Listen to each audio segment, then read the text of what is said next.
Oh. Good morning mga kasama.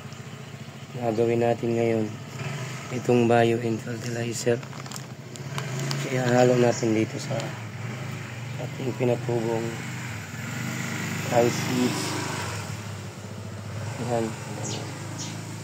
Bago natin i-broadcast ito sa halayan natin. Yan. Ito, ang purpose nito is para may makain ka agad yung seedling natin, kasi fertilizer ito. Mayroon itong bacteria na nagko-convert ng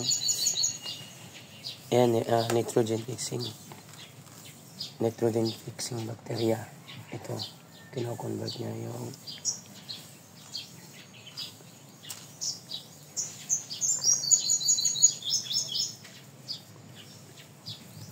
so abangan nyo lang ito. Titingnan natin ito kung anong kinalabasan ito. Tutubo ba ito ng maganda? Yan. Para kakapit dito sa ano niya.